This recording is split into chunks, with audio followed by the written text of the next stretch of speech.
Bonjour à tous, salam alaikum, azul flaoun, marhaba bekoum. Aujourd'hui, on se retrouve pour le débrief du match entre l'Algérie et le Cap-Vert. J+1. Voilà, on est à J+1. Victoire 5 buts à 1 des Verts hier, donc pour ce premier match de cette fenêtre internationale. Alors déjà, entre parenthèses, moi j'aime beaucoup le format de cette fenêtre internationale. C'est quelque chose que j'aime beaucoup, le fait de mettre, en tout cas dans l'esprit de reconstruction d'une équipe et de préparation de la CAN, mettre un match entre guillemets avec une équipe qui peut être abordable avec tout le respect qu'on a pour le Cap-Vert. Comme la dernière fois, on a eu la Tanzanie, même si c'était dans un match un peu officiel, et rajouter un gros match après, un gros test pour te confronter à ce qui peut se faire de mieux en Afrique. Donc, tu as eu le Sénégal que tu as remporté, et là, tu vas voir l'Égypte. Mais bon, ça, c'est une toute autre histoire. On va en faire une vidéo, bien sûr. Mais pour parler du match face au Cap-Vert, comme d'habitude, hein, les gars, donc ce que je m'attendais, on va parler du match un petit peu, point positif, point négatif, qu'est-ce qu'on a à retenir, c'est quoi les enseignements. Et ça commence tout de suite, mais avant d'aller plus loin, si la vidéo vous intéresse, si le contenu vous intéresse, n'hésitez pas à mettre un like, à commenter, à partager, à en parler, à venir en débattre dans les commentaires à tous les fans de l'équipe d'Algérie et ceux qui sont juste de passage pour curiosité. Voilà. On commence pour ce match-là. Donc moi personnellement mes attentes, c'était une victoire. Clairement on va pas chipoter. Là l'équipe elle commence à se mettre de plus en plus en place. Là il y avait une sorte de changement de génération qui devait arriver, qui doit être opéré. La génération on va dire qui a accompagné dans 2019. Il y a eu un crash en 2022, donc là il fallait faire un renouvellement. La fédération a bien travaillé en ramenant pas mal de nouveaux jeunes joueurs qu'il fallait incorporer, de très très bons talents. Bon, on les connaît, hein, les Bonani, les Shaibi, les Awar. Maintenant on a eu la dernière surprise Guiri, Yasser Laroussi qui arrive. T'en as beaucoup, Ait Nouri, bref. L'Eris, même s'il n'était pas sur ce rassemblement-là. Donc il y a beaucoup de jeunes joueurs qui arrivent pour régénérer cet effectif-là. Donc ça ne peut être que très intéressant. Et il faut faire jouer tout ce jeune beau monde. Et un match comme un match du Cap-Vert, c'est un match idéal parce que tu affrontes un adversaire qui est pas très dangereux, même si bon, c'est pas une équipe de peintres, hein, tu vois. Ils ont des joueurs qui jouent en Europe, etc. Mais c'est pas l'équipe la plus dangereuse. Et là, tu joues à domicile. Donc moi je trouve ça intéressant. Et l'équipe nationale, si tu veux commencer à mettre les joueurs de plus en plus à l'aise, commencer à les responsabiliser tout en contrôlant un petit peu l'aspect, on va dire, de confrontation directe sur le gros continent, faut peut-être pas les brimer, il faut aussi les mettre faut les mettre à l'aise. Parce que le gros choc, ce que tout le monde attend, c'est le match face à l'Égypte, comme c'était le match face au Sénégal. Par contre, le match que tu vas avoir en avant, en amont, le match à Tanzanie, même encore une fois, il était imposé, mais je pense que s'il n'était pas imposé, on aurait trouvé une équipe pour jouer contre. La dernière fois, c'était cette fois-ci, on va dire c'est le Cap-Vert. Donc avoir ces matchs-là, ça te permet une sorte d'introduction, de voir comment les joueurs réagissent, de les garder impliqués, de donner du rythme pour ceux qui vont jouer bien sûr face à l'Égypte. Et moi j'ai trouvé ça intéressant. Et rien qu'on va parler de la composition d'équipe, et là ça change un petit peu par rapport au match de la Tanzanie où tu avais, à part le gardien ou un ou deux joueurs comme ça par-ci par-là, c'était une équipe totalement remaniée. Là, t'as plus le temps, entre guillemets, de faire une équipe totalement bis. Là, Belmadi en a parlé, c'est tout à fait logique. T'as plus le temps de faire une équipe bis juste pour tester, juste pour de la rotation. Là, il faut commencer à rentrer un peu plus spécifiquement dans la préparation, commencer à définir un peu plus grandement les contours et déjà de la liste. Je pense qu'on a tous plus ou moins les grands contours de la liste, même si il a dit lui-même, c'est un choix de riche, un choix de roi. Mais tu commences maintenant à le dessiner un petit peu plus parce que au-delà des noms et des potentialités, il faut voir ce qu'ils sont capables de faire. Et dans un match comme ça, c'était intéressant. Malgré tout, la grande différence avec le match face à la Tanzanie, c'est que là, tu as beaucoup de titulaires dans le match. Tu as beaucoup de titulaires qui seront normalement euh, disponibles pour la rencontre face à l'Égypte. Tu vois, parce que maintenant, ils commencent à leur donner du temps de jeu, à leur faire travailler un maximum leurs ententes, leurs automatismes, parce que t'as pas le temps de travailler ça forcément tout le temps. C'est pas des joueurs qui jouent dans le même championnat comme les Égyptiens, donc qui mine de rien se comprennent un petit peu, ou comme à l'époque la Grande Espagne ou la Grande Allemagne, où tu avais des équipes qui avaient plus ou moins le même rendement, ils étaient rodés à jouer ensemble. Là, c'est pas la même chose. Donc une sélection nationale, tu as peu de temps pour travailler, encore plus quand tu as des déplacements comme en Afrique. Du coup, tu dois profiter d'un maximum de temps, surtout à l'approche d'une compétition comme la CAN, tu vois. Et là, pour la composition d'équipe, moi j'ai trouvé ça franchement très intelligent, très bien fait. Belmadi, petite parenthèse encore une fois, il prend très bien le virage du changement de groupe, de redynamisation de l'équipe. Et ça n'apporte que du bonheur, que du plus pour l'instant. Encore une fois, on ne se chauffe pas, c'est juste un match face au Cap-Vert ou ce qui s'était passé face à la Tanzanie, face au Sénégal. Mais c'est pas le fait de gagner 5-1, ça fait plaisir, mais c'est comment le changement il est en train d'être opéré. Donc on va plus voir le fond que juste aller voir la forme. Et là, c'est intéressant. On va partir maintenant sur la composition d'équipe. Donc tu avais Mandrea dans les buts. Choix logique, c'est le gardien numéro un. On en avait déjà parlé dans le débrief précédent. Le gardien numéro un. Moi, je le trouve serein. Donc, il n'y a pas spécialement mieux, sachant que Mbolhe, là, il est toujours pas titulaire en équipe nationale, donc il n'y a pas de raison d'aller concurrencer Mandrea. Une défense centrale avait Mandi Ben Sebaini, donc ça commence à se dessiner. Ça va être ça, cette charnière centrale-là. Voilà. Atal sur le côté droit. Sur le côté gauche, cette fois-ci, tu n'avais pas Ait Nouri, il n'était pas disponible. Je pense que ça aurait été Ait Nouri disponible, mais là, on te met Ahmed Touba. Donc, déjà de 1, bah bon, ni Ait Nouri ni Laroussi n'ont pu venir pour cette date-là, parce qu'il y avait apparemment, il y avait des petits problèmes. Mais mettre Ahmed Touba, qui de base est un latéral gauche, qui peut jouer en défense centrale. Donc, on a encore un profil un peu à la Ben Sebaini, défenseur central, latéral gauche, qui peut jouer dans une défense à 3 excentré gauche. Donc, c'est intéressant de pouvoir voir ce qu'il donnait. Moi, je voulais le voir parce que je me suis dit, c'est un joueur qui n'a pas vraiment déçu, même si. Bon, le match face à la Suède, match amical, il y a 1 ou 2 ans, bon, il nous plombe complètement, mais il y a 1 an, pardon, mais bon, là, c'est pour se relancer. Et Attal à côté, ben, même s'il manque de temps de jeu de temps en temps à Nice, même si peut-être son hygiène de vie, elle s'améliore de mieux en mieux, sa condition physique, elle s'améliore de plus en plus, mais on ne... Genre, là, tu doutes pas de son rendement en équipe nationale. Il a été, encore une fois, très bon, comme face au Sénégal, il a été très performant face à un Sadio Mané. Là, le gars, il peut apporter offensivement, et défensivement, il est toujours aussi costaud, toujours aussi vivace, toujours aussi rapide. Et c'est très intéressant d'avoir une sorte de comment dirait-nous, un petit Zarbot comme ça sur le côté qui va apporter du dynamisme. C'était assez intéressant de voir ce côté, cet équilibre-là, parce que ben, même s'il avançait, tu avais Mandy qui pouvait couvrir, lui qui est à l'aise pour prendre un petit peu sur la largeur sur le côté droit, donc c'était intéressant. Un milieu de terrain, cette fois-ci la formation assez, assez intéressante, parce que bah, c'est une sorte de 4-2-4, ou une sorte de, oui, 4-2-4, ou une 4-4-2 avec les ailiers vraiment très très haut, on va dire que c'est un 4-2-4, et même dans le 4-2-4, le double pivot, il est assez offensif, parce que le double pivot c'est Ramiz Zerouki Aouar. Tu vois, Rami Zerouki Aouar, ok, Rami c'est plus soit un double pivot, soit qui peut jouer un 6 dans certaines configurations, ou un 8 à vocation défensive, ok, mais Aouar c'est un numéro 8 maintenant, mais il est formé comme 10, et c'est un mec qui pouvait jouer sur l'aile gauche à un moment donné à l'Olympique Lyonnais, tu vois. Donc, un peu en termes, un peu comme un meneur, un peu comme le Barça à l'époque avec Iniesta, qu'on disait pas spécialement d'ailier gauche, et tu pouvais mettre Iniesta en ailier gauche, tu vois. Donc Aouar peut avoir ce poste-là. Et là, il a joué en double pivot. Donc ça te montre les velléités offensives que pouvait avoir Belmadi. Au-delà des 4 attaquants qui sont Amoura sur le côté droit, côté gauche, pardon. Lui, on va en parler. Lui, je vais y dédier un temps spécifique à lui. Mahrez et une association, Gouiri, Slimani, que j'appelais de mes voeux. Alors, petite parenthèse, nous on fait un space avec les amis sur Twitter, donc les Mignot, Zoker, etc. Il y en a plein de ça vous dit peut-être pas des choses comme ça, ou si vous suivez un petit peu la tutosphère, la xosphère en tout cas du foot des Z, vous devez les connaître, on fait des spaces là-dessus, et on parle, et on avait discuté de cette potentialité, et là j'avais dit à ce moment-là, une combinaison, parce qu'on se posait la question de comment on va jouer Gouiri, parce que Gouiri, in fine, c'est pas un neuf, vraiment. Il peut jouer en neuf, mais c'est pas un neuf. C'est pas un ailier gauche, il peut jouer en ailier gauche. C'est une sorte de second attaquant excentré à gauche. Moi, comme ça que je le voyais à Lyon, c'est comme ça que je l'ai vu à Nice, c'est comme ça que je le vois à Rennes. Tu vois, voilà. Il peut pas jouer à gauche parce qu'il y a Martin Terrier, il peut pas jouer en neuf parce qu'il y avait Gaëtan Laborde à l'époque, et même, bon, maintenant ils ont Kalimundo. Donc bon, à ce moment-là, son poste un petit peu, c'est pas le plus facile à intégrer, mais je pense que c'est un profil assez intéressant parce qu'il est polyvalent.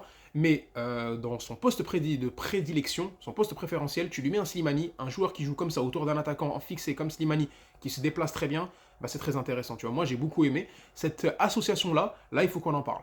Parce que ben, c'était intéressant de voir un petit peu, c'est la petite attraction, parce que Mahrez on connaît, Amoura on connaît, Slimani, bon, tout le monde connaît, et on voulait l'attraction Amin Gouiri. Qu'est-ce que ça allait donner Amin Gouiri?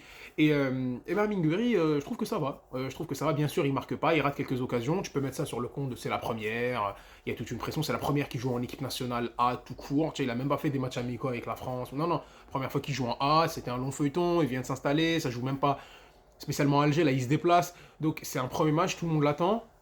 Toutes les caméras étaient braquées sur lui, le public algérien avait une énorme attente, donc ceux qui le connaissent, de ceux qui ne le connaissent pas, tu vois, ceux qui le connaissent, bah, ils attendaient à ce qu'il montre l'étendue de son talent, même s'il est en moins bonne forme maintenant, ceux qui le connaissent pas, bah, c'était un petit peu, on le fantasmait un petit peu, voilà, le jeune crack de Lyon, qu'est-ce qu'il va faire, qu'est-ce qu'il va faire. Et moi j'ai trouvé assez intéressant, ça redescendait bas, ça touchait un petit peu des balles. J'ai vu certains s'enflammer en disant ça rappelle peut-être un Benzema. Bon, ça c'est pour faire le tweet de la journée. Mais je le trouvais assez intéressant dans la combinaison, la remise. Il y a eu de très bonnes combinaisons entre lui, Amoura et Slimani. Ça peut être perfectible, il faut encore plus d'entente, il faut du rythme.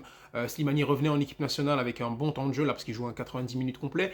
Donc à ce moment-là, moi je l'ai trouvé assez impliqué, il a manqué d'efficacité, il rate deux, trois occasions, notamment une vers la fin du match, là où il dribble un joueur, une sorte de grand pont, il lui fait la complète et il frappe, après ça shoot sur le gardien. Dans l'idée, il est là, dans l'implication, il est là, dans les intentions, il est là, il manque un peu d'efficacité, c'est un peu en continuité de ce qu'il a fait depuis le début de la saison, mais ça devrait pas tarder, je pense. La théorie du ketchup de Cristiano Ronaldo, on connaît, donc surtout dans une équipe comme ça qui commence à être de plus en plus dominante, il n'y a pas de raison en fait. Il n'y a tout simplement pas de raison. Après, en ce qui concerne les deux autres, Riyad Mahrez, comme d'habitude, il n'y a pas grand chose à dire sur Riyad Mahrez. Peut-être tu le voyais un peu moins impliqué, ça te donnait un peu cet esprit, un peu rythme de sénateur, parce que tu affrontes qui? T'affrontes le Cap-Vert en match amical à domicile avant d'affronter une grosse équipe. Peut-être tu pourrais te dire que il y a moins de rythme en Arabie Saoudite, etc. Mais il reste toujours aussi propre techniquement, même si au début j'ai vu rater un ou deux contrôles, c'est pas normal, mais après il faut remettre en cadre. Mahrez qui rate un contrôle, c'est pas normal. Par contre, s'il s'appelait pas Mahrez, ça aurait tout à fait normal, tu vois, mais bon, c'est l'ultra exigence qu'on lui connaît et qu'on lui donne surtout. Voilà, donc bon, j'ai trouvé assez impliqué, il fait deux passes D. Moi, je le trouvais pas trop mal. Slimani, Slimani a manqué de précision technique. Slimani a manqué un peu de précision technique. Je l'ai trouvé présent dans son rôle, dans le déplacement, dans ce qu'il donne, etc. Dangereux sur les coups de pied arrêtés, parce qu'on va détailler maintenant les buts. Par exemple, je vais pas te refaire le match. Hein. Moi, je crois que tu as bien compris mon format d'analyse. Je vais pas te refaire le match. Je vais te parler joueur par joueur, ce que j'ai pensé de leur entente et tout. Parce que surtout dans un match comme ça, tu vas parler de quoi? Le Cap-Vert, ils n'ont pas dépassé le milieu de terrain. Ils ont eu une ou deux occasions et encore. C'est franchement, ils sont à peine rentrés dans la surface. Bon, ils mettent un but. Ok, c'était un joli but en plus, mais bon, après, c'est pas, il n'y a, pas besoin de parler de comment tu as annihilé. Là, on va parler spécial, on va se concentrer sur notre équipe. Je pense on va avoir une vidéo un peu plus pointue sur l'adversaire dans le match face à l'Égypte, comme on l'a eu pour le Sénégal. Voilà. Donc Slimani, comme je t'ai dit, il a manqué un petit peu de réussite technique, même dans ses frappes, dans sa finition. On l'a vu un peu frustré. Bon, il réussit à chipper un penalty à Ben Arahma, ce qui est logique, hein, il n'y a, y a pas de polémique, les gars. Hein. Le tireur de penalty, c'est Mahrez, après Slimani, et après c'est au coach d'aviser. Slimani était désigné parce que Mahrez n'était plus là. Il voulait marquer son but. Il est à la recherche de pousser plus loin son record. C'est un numéro 9. Il a raté beaucoup d'actions, il s'est frustré. Il y a eu une petite passe d'armes avec Ben Arahma, mais qui s'est très très bien fini. On peut le comprendre parce que c'est tous les deux de très bons tireurs de penalty. Slimani rate pas souvent ses tirs au but. Ben Rahma aussi ne rate pas souvent ses tirs au but. Et Mahrez est bon au tir au but. Donc je pense de ce côté-là, sur les penalties, on est tranquille.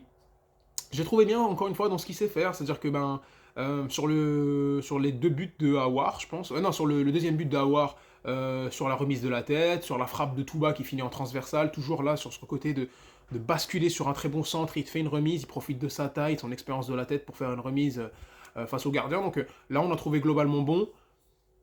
C'est ce que tu attends d'un Slimani, 35 ans, qui maintenant est en train de chercher un petit peu une expérience de football différente au Brésil. Donc voilà, j'ai fait un peu plus long sur Slimani parce que c'est le Caire. Alors Slimani, moi, c'est l'un de mes joueurs préférés.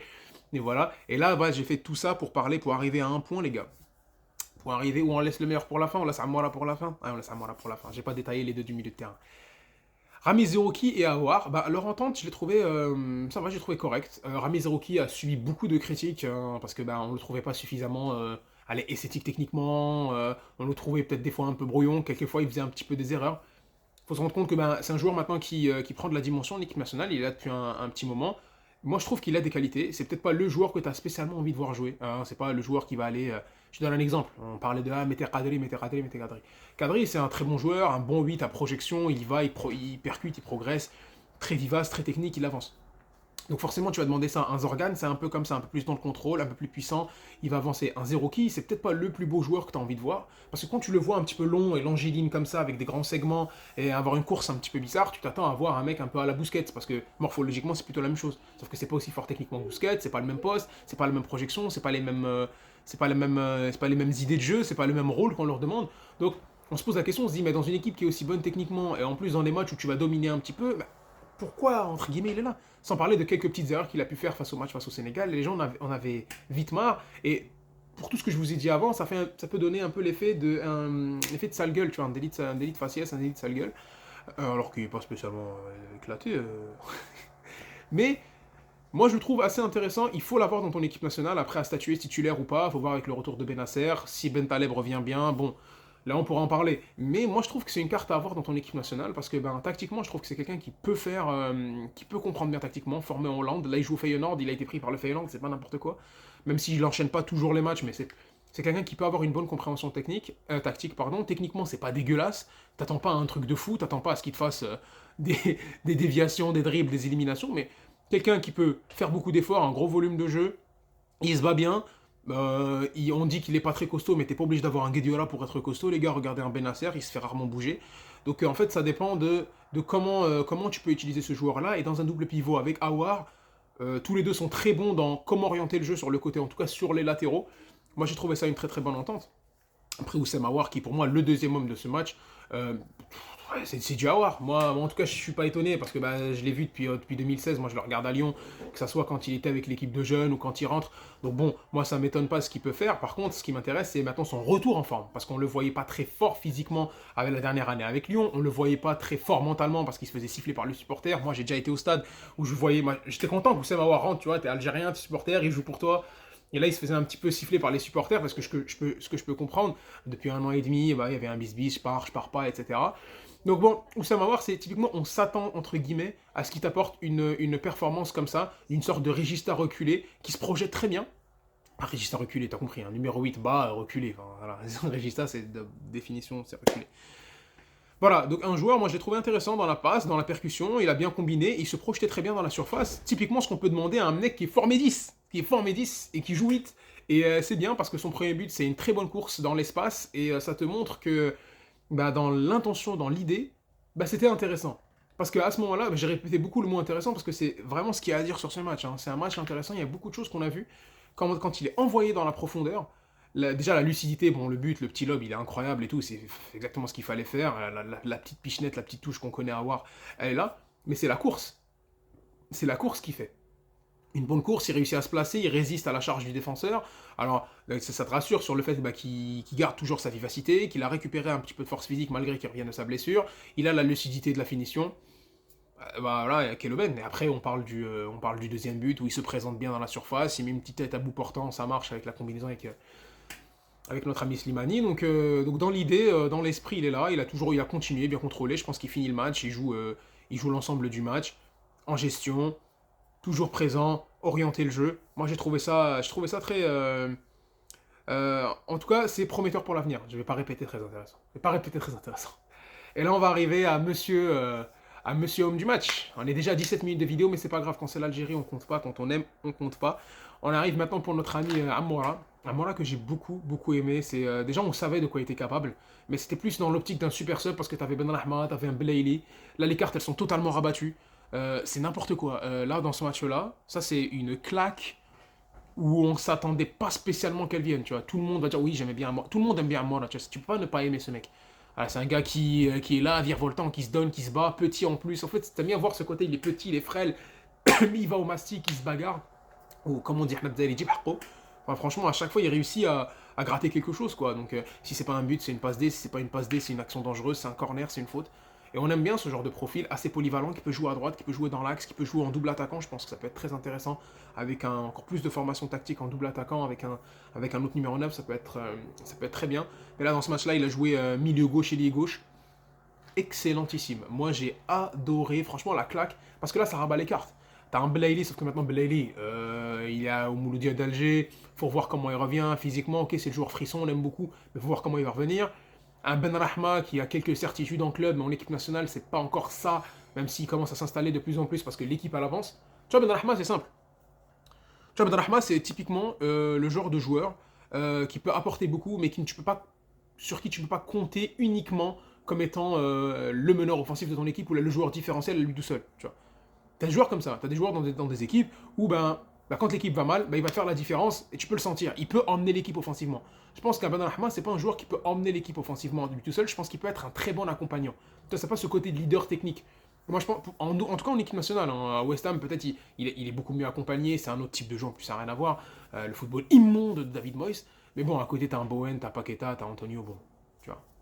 Mais, mais là, c'est différent.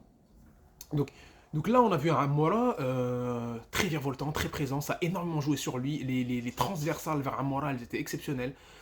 En fait, tu profites de ce 4-2-4 pour jouer comme ça. C'est-à-dire que dans ce 4-2-4 là, t'avais quoi? Forcément, t'avais un Guiri qui pouvait partir de la gauche et faire un appel transversal. Un appel comme ça en diagonale vers la surface de réparation. T'avais un Slimani qui est tout le temps en fixe. T'as un Mahrez, soit c'est lui qui fait un appel dans la surface, donc il appelle tout le monde vers la droite, soit c'est un Atal qui décale avec les milieux de terrain sur le côté. Donc t'avais systématiquement cette personne en plus sur le côté droit. Cette personne en plus, c'est qui? C'est Amora. C'est Amora. Ce système, encore une fois, j'ai oublié d'en parler, mais c'est très intéressant de mettre un 4-2-4 dans l'optique de Mora, c'est un joueur qui rentre beaucoup, mais qui peut aussi attaquer vers l'extérieur parce qu'il est très virevoltant, très dynamique.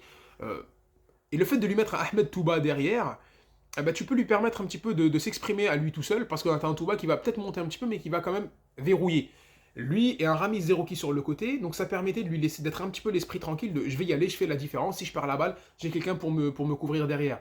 Et là, ça c'est cool, tu vois. Là, ça c'est cool parce que ben, t'auras pas tout le temps ça, des fois t'auras peut-être un Ait Nouri et tout, mais là, ça te montre à quel point ben, l'équipe nationale maintenant a du choix, ça peut être diversifié. Là, c'est intéressant. Encore une fois. Sur le côté droit, c'est un peu différent parce que tu as un Atal qui prend vers l'extérieur et tu as un Mahrez qui rentre beaucoup. Donc tu peux avoir ce duo-là. Mais on ne s'attendait pas à avoir un Mora qui déboule autant. Ça m'a rappelé les Belaïli de la CAN 2019 avec forcément cette transversale que tu mettais tout le temps d'un côté à l'autre. Et ça, ils l'ont fait, mais tout le match. Et à chaque fois, ça fait des différences. Le latéral droit capverdien, là, franchement, il doit rêver d'un Mora encore. Hein. C'était. Franchement le diable de Tasmanie, tu vois ce que je veux dire? C'est Taz. Le mec, il partait partout. Ça driblait, ça provoquait. Déjà, il est sur le premier but, déjà. Passe de Mahrez extrêmement lucide, au pressing, récupération de balle. Il envoie à Mora qui vient. Qui va finir avec toujours plein de lucidité, hein, parce que ça bloque la balle. Et ça te met une balle en limite lucarne, donc pour être sûr de ne pas la toucher. Donc là, encore une fois, c'est assez impressionnant de lucidité et de maturité qu'il est en train de prendre. Son évolution, elle est très intéressante parce que tu passais d'un mec qui jouait pas beaucoup à Lugano, qui venait de sortir un petit peu la tête de l'eau en équipe nationale à Prime, qui jouait en équipe, qui joue en local. Tu vas en Suisse, là tu vas à l'Union Saint-Gilloise. Beaucoup de personnes ont critiqué ce choix, mais non, non, non. Ils ont un très bon coach, ils sont sur une très bonne dynamique, ils sont à ça d'être champion l'année dernière et l'année d'avant. Donc c'est un très bon choix, il fait beaucoup de bien à cette équipe-là, et on l'a vu maintenant, et c'est un joueur qui a une très grosse marge de progression. Moi j'aime beaucoup ce qu'il fait maintenant à Lyon Saint-Gilloise, j'appelle à ce qu'il continue à jouer, à performer, je pense qu'il va le faire. Une saison, si l'Union Saint-Gilloise continue à se qualifier en Europa League ou voire même en Ligue des Champions, qu'il y joue une deuxième saison, après forcément il faudra aller voir plus loin, parce que ben, si ce joueur-là il est bien encadré, il continue avec sa velléité parce qu'il travaille physiquement, il est plus solide, il est plus tenace, et bah tu le vois, t'envoies les fruits en club et t'envoies aussi les fruits en équipe nationale. Il l'a harcelé. Offensivement, il était présent. Il faisait systématiquement des différences, que ce soit le côté droit, côté gauche, dans l'envie, quand il perdait une balle. Et on menait 4-0, le mec était au sol en train de taper le sol parce qu'il n'a pas réussi à faire passer. C'est parti en corner. Ça, c'est typiquement le genre de joueur dont tu as besoin. Et avant, on se posait la question, est-ce qu'il peut être plus qu'un super sub parce qu'il rentrait, il marquait? Bah oui, qu'il peut. Là, il est titulaire. Et franchement, je sais pas, parce que j'ai pas encore analysé l'équipe d'Égypte. Je sais pas comment ils jouent. Est-ce qu'ils jouent en bloc bas, ultra resserré avec des personnes très costauds? Est-ce qu'ils sont un peu plus ouverts? Mais ce mec-là doit jouer face à l'Égypte. Hein. Après, tu dois récompenser ce genre de performance. Tu dois récompenser ce genre de performance. C'est pas négociable parce que la tête qu'il fait en défense. Quand il y a une sorte de semi-contre-attaque de cette équipe capverdienne, il va la sortir. Je me suis dit, mais c'est qui notre latéral qui est petite taille comme ça? Non, Touba, il est plus costaud. C'est lui. Tu vois, c'est lui. En attaque, les buts, les actions, les progressions, mais toutes les actions offensives pratiquement les plus marquantes sont passées de son côté. Ça là pour moi, c'est lui l'homme du match, mais genre de loin. C'est-à-dire que pour être l'homme du match avec un but, peut-être même une passe D, je me souviens plus. Non, non, je crois non, il fait pas de passe D, juste un but. Par rapport à un Awar qui est dans le centre du jeu et qui met un doublé. À ce point, non. Amora, clairement homme du match. Clairement du match. Donc je pense avoir fait un petit peu le balayage un peu sur cette rencontre-là. Bon, les points positifs, je pense que c'est t'en sais plus sur ce qu'est capable de faire ton équipe A avec quelques petits ajustements à gauche à droite. Voilà, tu sais ce que tu es capable de faire. On a vu un Perez toujours de passe D, peut-être pas à fond appliqué, mais toujours là, toujours aussi juste techniquement. Donc ça fait plaisir. Donc je pense qu'il n'y a pas de point positif particulier. Si tu as l'incorporation d'un Amora, tu as l'incorporation encore plus à l'aise d'un Awar, les remplaçants qui ont apporté un Fegouli dans cette position de numéro 6 que j'ai beaucoup aimé.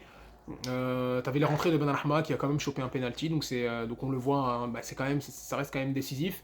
Euh, non, non, non, moi je trouve que dans les remplacements, dans ce qui a été mis, l'entrée de Bonani un petit peu timide, mais qu'est-ce que tu peux attendre d'un petit joueur comme ça? C'est un remplaçant. Bon, l'entrée de Guitoun aussi, on le voit malgré sa grande taille qui réussit à prendre de vitesse un petit peu sur les côtés.